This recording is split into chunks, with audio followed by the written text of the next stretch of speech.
Welcome back, everybody. This time we'll be reading Fazbear Frights number 7, The Cliffs. I am using a pop filter for this recording, so if it sounds different or maybe better or worse, let me know in the comments because I really don't know until after I read this. Fazbear Frights number 7, The Cliffs. Tyler knocked his sippy cup off the kitchen table. Again. "Careful, buddy," Robert said, picking it up and setting it in front of his son.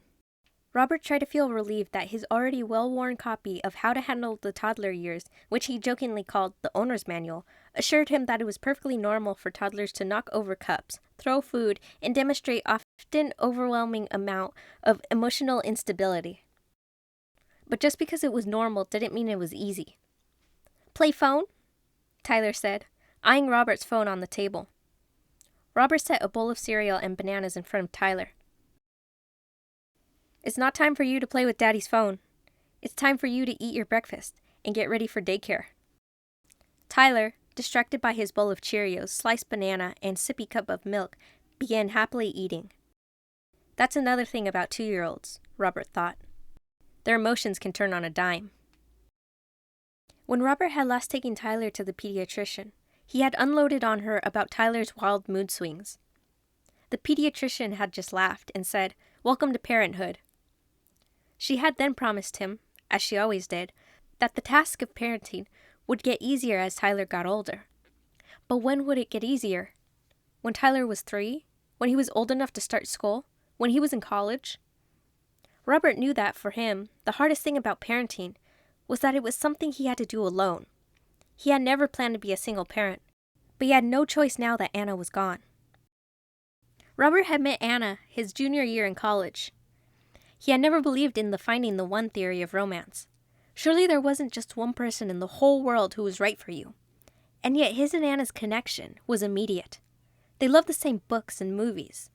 And when they started having more serious conversations, they discovered that they shared deeper values too. They dated through the rest of college and got engaged right after graduation, agreeing on a 1-year engagement to give them some time to get used to being real grown-ups with real jobs before they got married. Robert settled into a steady but not terribly exciting job with a local lifestyle magazine, and Anna got a position as a first-grade teacher. They got married barefoot on the beach, and both sets of their parents chipped in to help them out with the down payment on a house. Their little bungalow had seen better days, but it still had plenty of charm, especially for young, energetic, first-time homeowners who were willing to put some elbow grease into renovating it. The only downside, as far as Robert was concerned, was the house's location, right next to the town's most notorious geographical feature, the cliffs. Although these rocky outcroppings possessed a rugged beauty, they also had a grisly history. The highest of them was nicknamed Jumper's Cliff by the locals because it was a common sight for suiciders over the generations. It seemed that everybody knew of someone who had chosen to end it all at the cliffs. The jilted high school homecoming queen from Robert's mother's generation, the businessman who lost all his money due to bad investments, the grandmother with a terminal cancer diagnosis. There were stories about the cliffs that were fact, and stories that were fiction. But true or not, these tales made people look at the geological features with a mixture of fear and awe, especially Jumper's Cliff. Teenagers gathered there and creeped each other out with scary stories. Younger kids whispered that the ghost of the departed still haunted the place where they had chosen to make that final leap. Robert had grown up hearing those stories, and the cliffs creeped him out. Anna insisted that, while the suicides themselves were sad, the cliffs were just rocks. They didn't really mean anything. Besides, the house's proximity to the cliffs was why it had been such a steal. Attributing any dark meaning to the cliffs was nothing short of superstition. Robert knew she was right. And once they moved into the house, he was so happy with his new wife and his new life that he hardly thought about the cliffs at all. When he looked back on it, the first year of their marriage was a blissful blur of love and laughter. In his mind, he could play out 2 scenes from that year like a montage in a romantic movie. The 2 of them riding bikes together, cooking dinner together, cuddling in front of the TV with a big bowl of popcorn between them. Sure, one of them would sometimes have a bad day at work, or come down with a cold, But these problems were minuscule compared to the happiness they took in each other's company. Although the first year of marriage had been great, the happiest time in Robert's life had come when Anna was pregnant with Tyler. They had been married 2 years when they found out she was pregnant, and both of them were over the moon with delight. There was something about the idea that they had created a new human being because of their love. It seemed almost magical. As happy as they had been as a couple, they knew they would be an even happier family. Throughout Anna's pregnancy, she had glowed like some kind of ancient mother goddess from mythology. Robert had glowed too, so full of love he didn't know what to do with all of it. He massaged Anna's feet when they were sore after she came home from teaching all day. He went out to fetch her mint chocolate chip ice cream when she said it was the only thing in life that could possibly satisfy her cravings. They were in perfect harmony during her pregnancy, 2 dedicated gardeners growing their baby together. But then things went wrong. 2 months before the baby was due, Anna started complaining of swelling in her hands and feet. When she called the nurse at the obstetrician's office, she said not to worry about it, that the swelling was common among pregnant women, especially in the hottest months of summer. Reassured, Anna had bought bigger shoes and soaked her feet in Epsom salts, and otherwise ignored her symptoms. But when she went in for her regular checkup, her blood pressure was so alarmingly high that the doctor insisted that she be admitted to the hospital immediately. After that, things were a nightmarish blur in Robert's mind. All the IV drugs the doctors gave her in a failed attempt to bring her blood pressure down. The decision to deliver the baby early by cesarean section in hopes of saving her life. The massive strokes she suffered on the operating table that left Robert a single father. For a long time, he was numb. None of it even felt real. Since Tyler was born early, he was tiny and unable to breathe on his own without exhausting himself. He had to stay in the hospital for a few weeks until he gained weight and his lungs developed more. In a shocked daze, Robert would visit his new baby in the neonatal intensive care unit. He would scrub his hands and put on a face mask before entering the brightly lit white room lined with plastic incubators in which impossibly tiny babies lay. Robert would stand by his own son's incubator and look at Tyler's small, skinny body, wearing a diaper the size of a fast food napkin. The parents of other babies in the NICU always looked tired and worried like Robert did. But they arrived in couples, so at least they had each other. In horror, Robert would look at his son and think, "Kid, I'm all you have in this world." It was not a good way to start out in life, motherless and stuck with a father who couldn't eat, sleep, or go a full hour without crying. In his exhausted, grief-stricken state, there were only 2 facts Robert knew for sure. 1. He was all that Tyler had. 2. He was not enough. Robert had muddled through the last 2 years, managing to hold down his job somehow and provide Tyler with food, clothing, and shelter. Robert had withdrawn from his friends because he didn't want their pity, and because for a single father of a toddler, grabbing a bite to eat after work with his buddies was not an option. At 5 o'clock sharp, he had to leave the office to pick up Tyler from daycare. After that, it was time to go home and fix his supper. Then came playtime and bath time, and, if Robert was lucky and Tyler would actually fall asleep, bedtime. The toddler owner's manual was clear. Without a regular schedule, life with a toddler descended into chaos. Robert had quite enough chaos in his life, so he tried not to deviate from his daily schedule. Once Tyler was finally asleep, Robert mindlessly surfed through the channels on TV or played Warrior's Way on his laptop. Sometimes Bartholomew the orange cat sat with him, but most often he did not.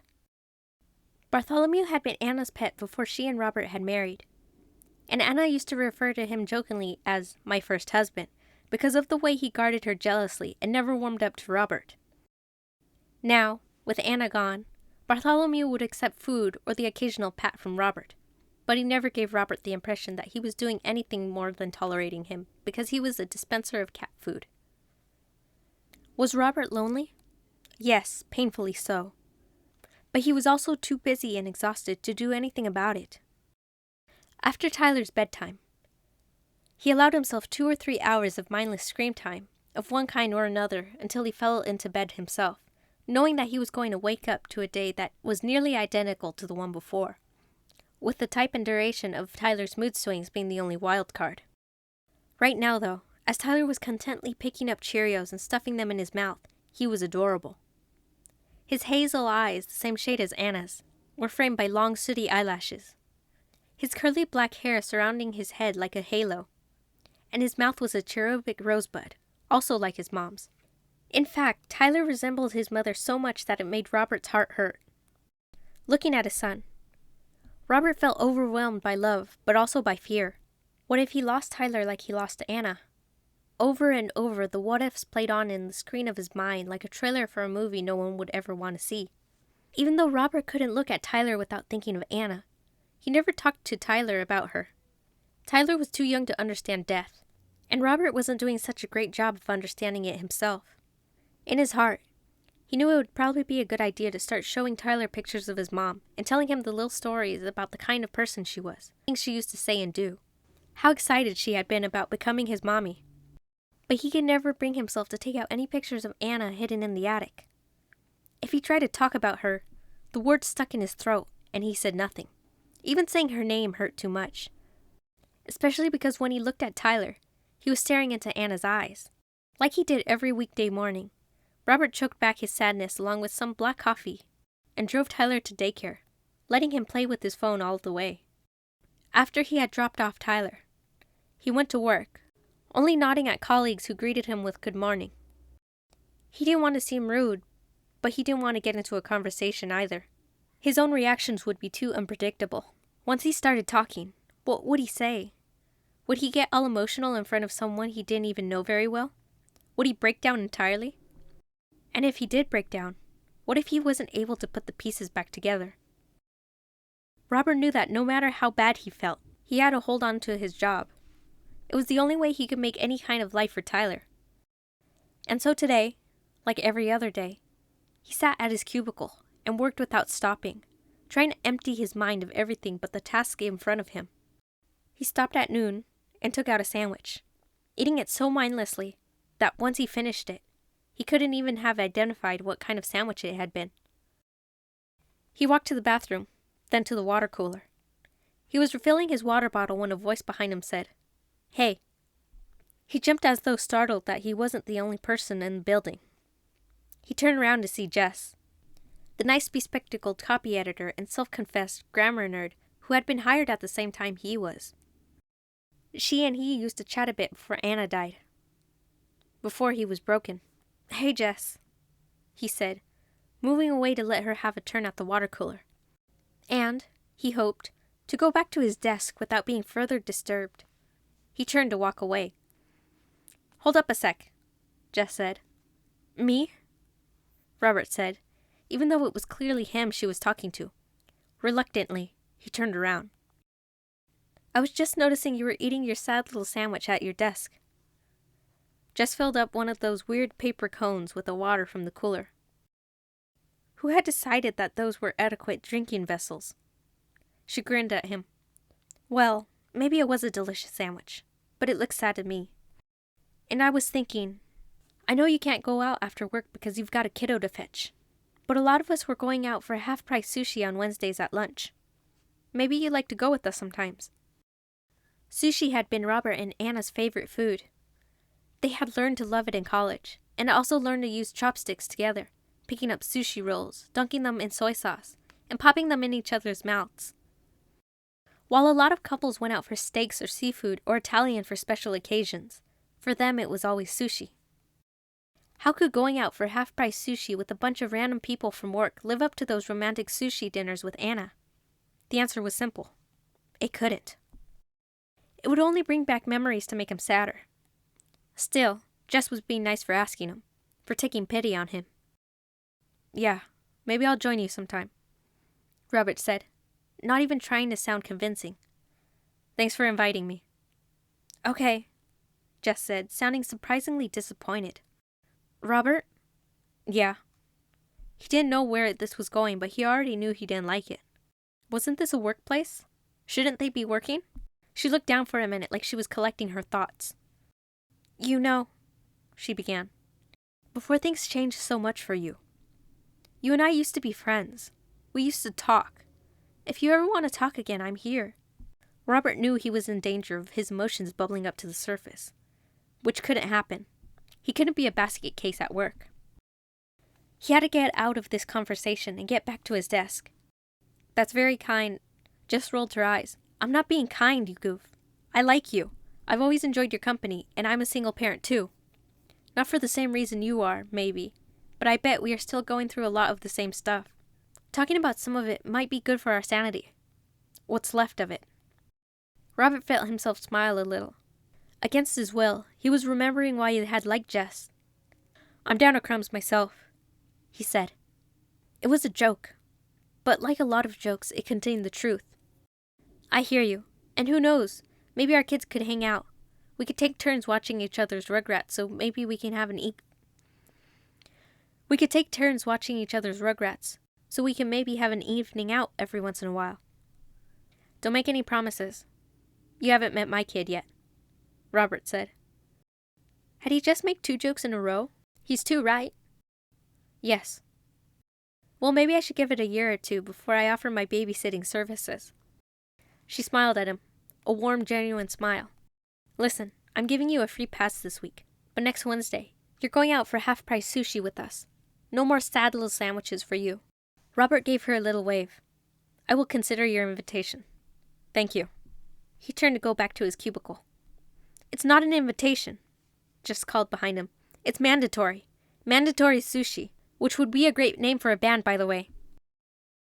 Robert sat back down at his cubicle.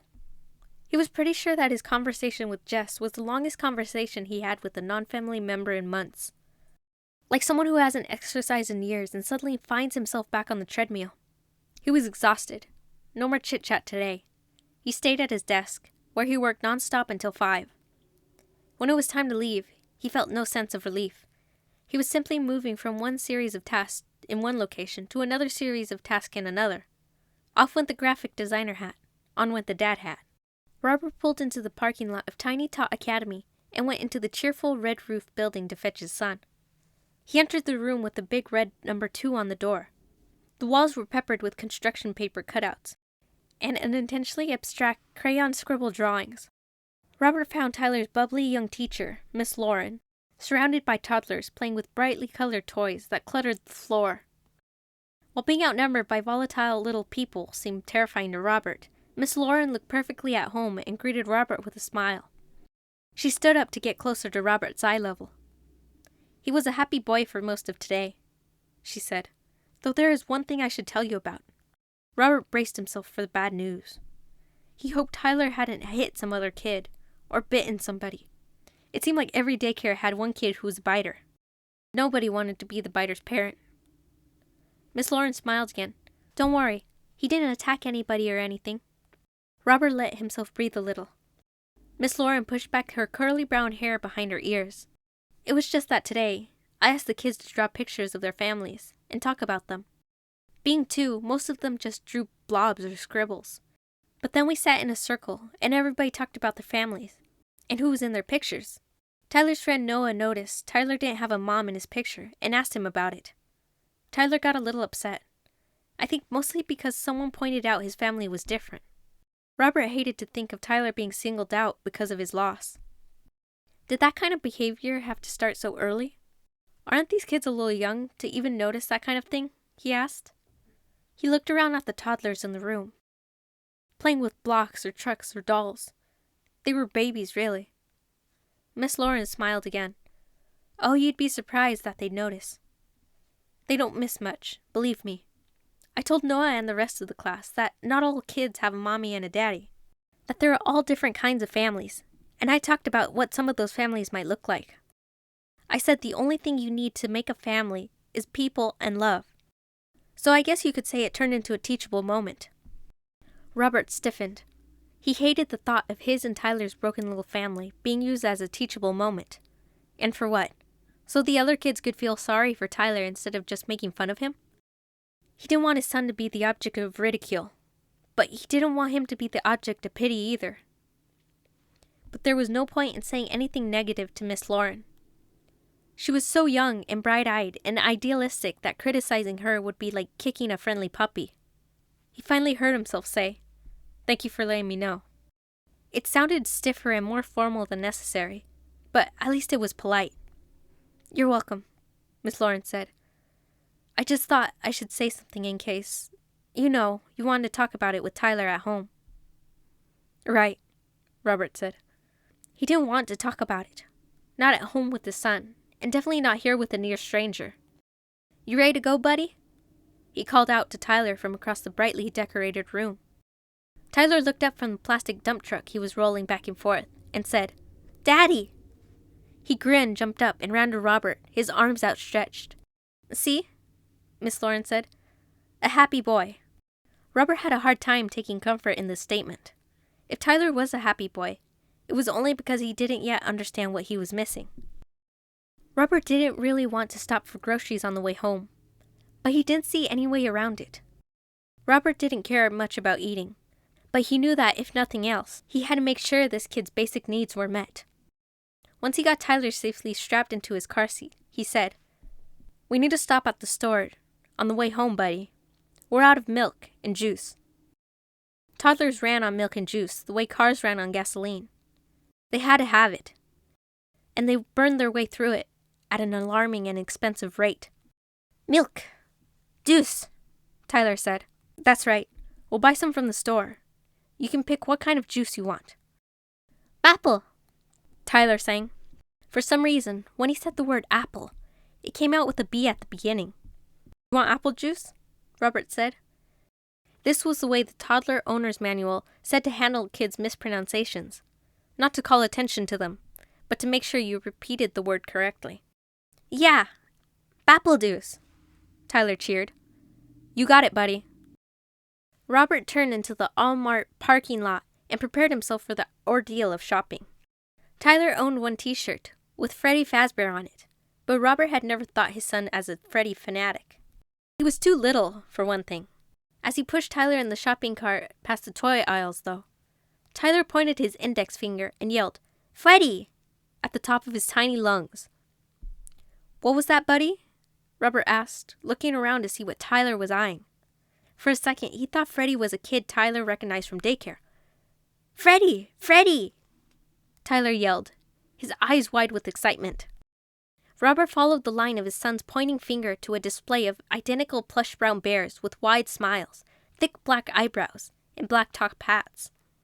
The packaging proclaimed that what Tyler was looking at was a toy called Tag-Along Freddy. But how did Tyler know that? With a surge of guilt, Robert realized how Tyler most likely knew. When Robert was especially exhausted or too sad to cope, and this happened more often than he would like to admit, he would plop Tyler in front of the TV. He only let him watch age-appropriate programming, and the cartoons, while they were no doubt eye candy with bright colors and rapidly shifting images, did at least make a pretense of having some educational value. But then there were the commercials. The terrible, terrible commercials designed by boardrooms of cynical suits on Madison Avenue to make children desire Technicolor sugar blobs masquerading as cereal, high-fructose corn syrup suspensions masquerading as juice drinks, and the latest toys based on the most popular of pop culture trends. "You want to look at one of the Freddys?" Robert asked. Tyler nodded and held out his hands. Robert placed the toy in Tyler's hands, and Tyler's mouth spread into a beautiful smile that conjured the ghost of his mother. Even though the bear was encased in cardboard packaging, he drew it to him in a hug. "Love," he said. Well, shoot, Robert thought. It was hard to argue with Wuv. "Now you be careful with that bear," Robert said. "We haven't decided if we're going to buy it." When he looked at the price sticker, he was surprised how expensive it was. "Yikes," he muttered. "Buy?" Tyler asked, still clutching the toy to his chest. "Mine?" "Well, let me read the packaging, and we'll see if it's safe for kids your age," Robert said. He pulled another bear off the shelf and turned it over. The picture on the back of the box showed laughing toddlers playing with Tag-Along Freddy, and interestingly, a woman dressed like she worked in an office, looking at her wristwatch and smiling like all was well in the world. Robert read the text on the back of the package. Tag-Along Freddy is a kid's and a parent's best pal. Freddy goes where your little one goes, and sends you live updates on your Tag-Along Time wristwatch included, so you'll know your little one is happy and safe. You may have to be out of sight sometimes, but Tag-Along Freddy is the bear who is always there. Robert thought of all the times he had to tend to something in the kitchen, or take an important phone call and leave Tyler unattended. It was amazing what could go wrong in such few seconds. He recalled once when he left the living room long enough to stir a pot on the stove and return to find Tyler scaling the bookcase like King Kong climbing the Empire State Building. He could see how this tag-along Freddy could come in handy, especially for a single parent like him. When he took into account that it was a toy that was also a safety device, the price didn't seem too outrageous. "Tyler," he said, "would you like to take Freddy home with you?" Tyler's whole face lit up in a beautiful smile. "Yeah, Daddy. Thank you." Miss Lauren at the daycare had told Robert that they had been working on pleases and thank yous, but this was the first time he had ever heard Tyler say thank you, without being prompted to say, "What do we say?" "You're welcome, buddy, and I'm loving those good manners." Getting the bear and the wristwatch set up and working was mildly annoying, but could have been worse. After about 15 minutes of fussing with directions and batteries, Robert had everything in working order. He handed the bear over to Tyler and said, "Why don't you play with Freddy while I get our supper started?" "Freddy!" Tyler said, giving the bear a hug. In the kitchen, Robert put a pot of water to boil and dumped the contents of a jar of spaghetti sauce into a pan. He was getting the lettuce, carrots, and cucumbers out of the fridge to start a salad, when his tag-along Freddy Time wristwatch vibrated. The screen said, "A message from Freddy." Robert tapped the screen, and a text appeared. "It's all good. I'm playing with my best buddy." Cute. Robert couldn't help but smile. Robert sliced carrots and cucumbers for the salad and put the pasta on to boil. When he went in the living room to tell Tyler it was time to eat, the little boy was holding Freddy on his lap and reading to him from one of his little board books, My First Book of Colors. Every time Tyler did something this adorable, Robert wished Anna was here to see it. But who was he kidding? He always wished Anna was here. Tyler said, "You are, huh? That's pretty cool," Robert said. "Are you and Freddy ready for supper?" Robert expected at least a small argument since Tyler was in the middle of reading, but he said, "Okay, Daddy," tucked his bear under his arm, and followed Robert to the kitchen. When he helped Tyler to his place at the table, Tyler set Freddy down in a chair next to him and said, "Freddy, plate." "You want Freddy to have a plate too?" Robert asked. "Uh-huh," Robert said, nodding like it was a very serious matter, feeling more than a little silly. Robert set a plate and a cup at the spot on the table in front of the toy bear. He set down a plate of spaghetti and a bowl of salad in front of Tyler with a sippy cup of milk. "Now Freddy has to just eat pretend food, or he'll get all messy," Robert said. "He'll eat pretend spaghetti." And then, because he knew rhymes cracked Tyler up, he said, "Freddy spaghetti." Tyler giggled like his dad had just made the funniest joke in the world. "Freddy sketty!" he yelled, then laughed some more, slapping the table in hilarity. "He's ready for Freddy spaghetti," Robert said. He was too milking the joke, but that's what you did when you had a 2-year-old audience.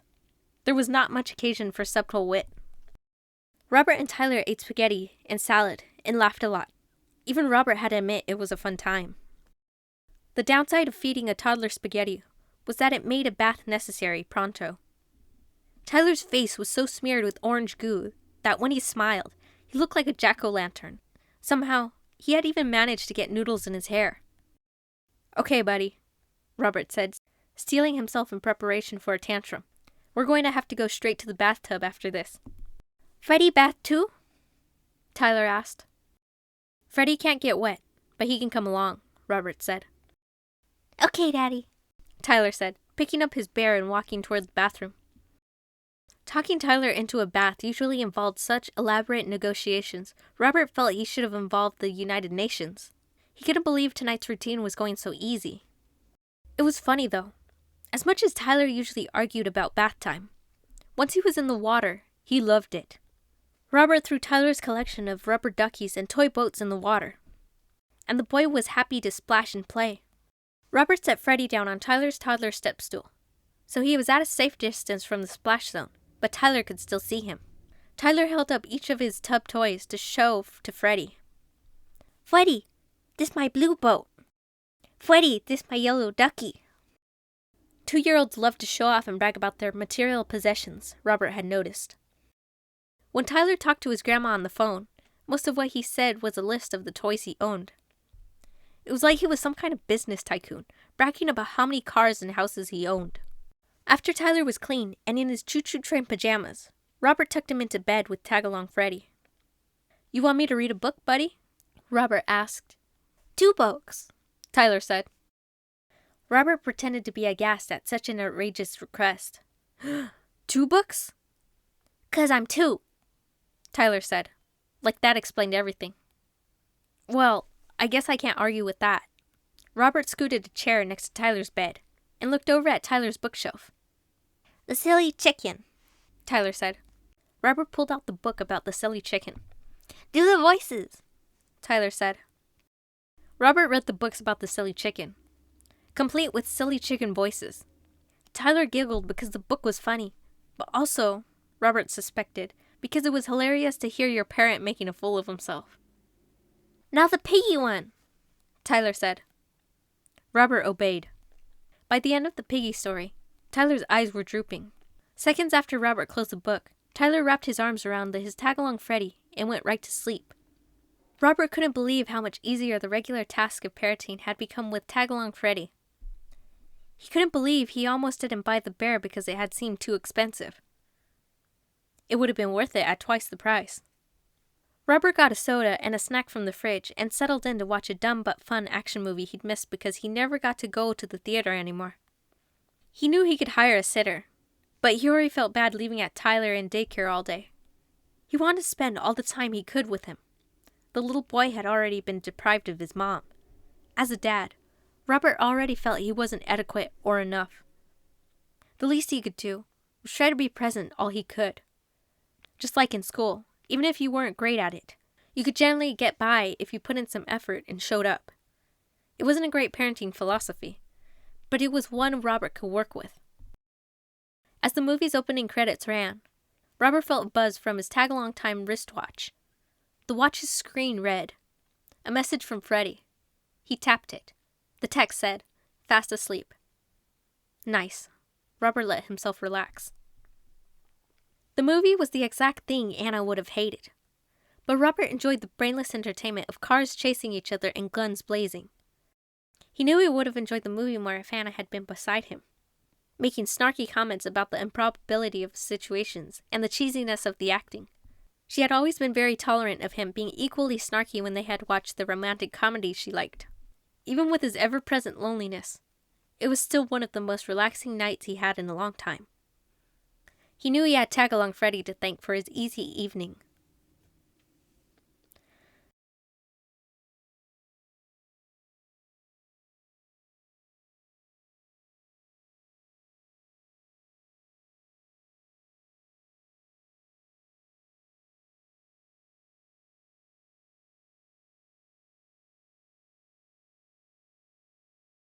You know, for a second I totally forgot this was a Fazbear Frights book. I hate playing a 2-year-old. It's hard. He drew it to him in a hug. "Love," he said. Oh yes, we all need love. Well, shoot, Robert thought. It was hard to argue with love. Can we keep that in there?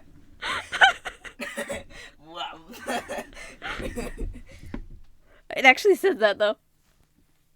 I need to do it without laughing, though. It was hard to argue with love. We can't do this anymore. Okay, one more time. It was hard to argue with love.